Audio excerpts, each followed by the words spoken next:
प्यारे बच्चों, सामाजिक विज्ञान कक्षा 10 के लिए इसमें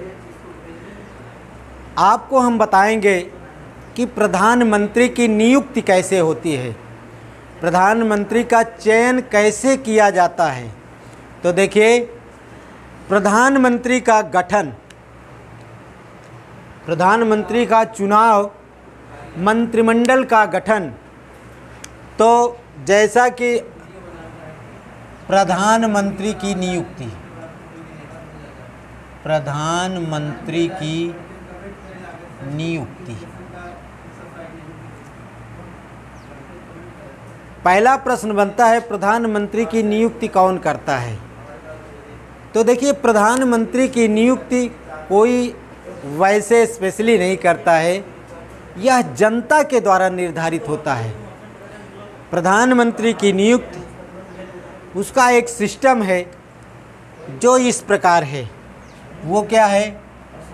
जैसे भारत के संविधान में लोकसभा सदस्यों की संख्या 545 है, 545, जिसमें 2 सीटें राष्ट्रपति मनोनीत करता है। चुनाव होता है 543 का, 543 का चुनाव होता है, 2 सीटें राष्ट्रपति मनोनीत करता है। वर्तमान में जैसे फिल्मी दुनिया से रेखा का चयन किया गया है और खेल जगत से सचिन तेंदुलकर का पार्लियामेंट में चुनाव राष्ट्रपति के माध्यम से किया गया है।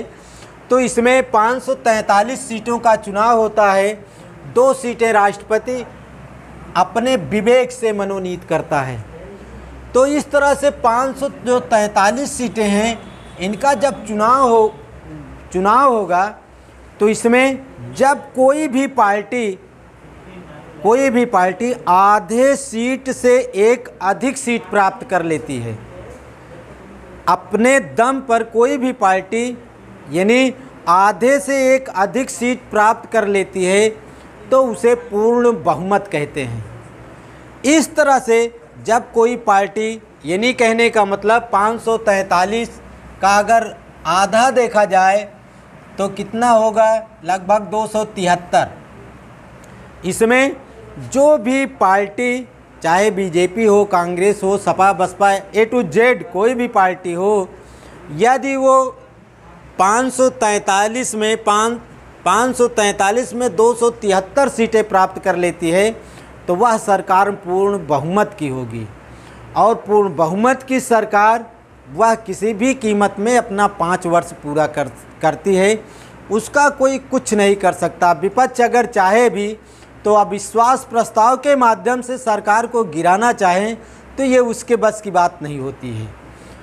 इसमें जब किसी भी पार्टी के सदस्यों की संख्या 273 हो जाती है, तिन्हीं 273 सदस्यों में से उसकी एक संयुक्त बैठक होती है। उसमें उस पार्टी का, उस दल का एक नेता का चयन किया जाता है, एक नेता को चुना जाता है। वह नेता जो होता है उस पार्टी का मुखिया होता है और उस मुखिया को बाद में राष्ट्रपति प्रधानमंत्री के रूप में शपथ दिलाता है।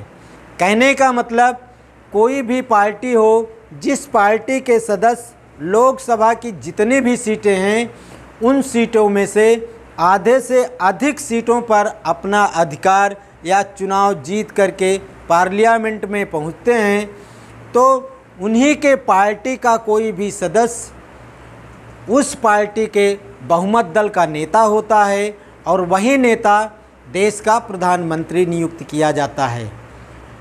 इसमें एक पॉइंट और होता है जिसे लोकसभा अध्यक्ष कहते हैं। तो इसे इंग्लिश में स्पीकर भी कहते हैं। लोकसभा अध्यक्ष कौन होता है?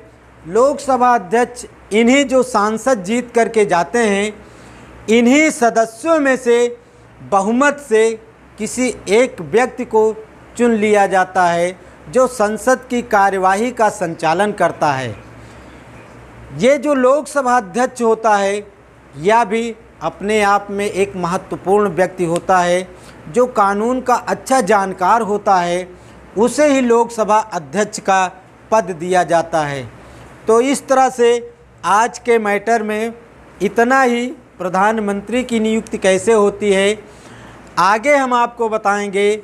मुख्यमंत्री की नियुक्ति कैसे होती है और राज्यपाल को शपथ कौन दिलाता है, सुप्रीम कोर्ट, हाई कोर्ट, इन सब के न्यायाधीशों की नियुक्ति कैसे होती है।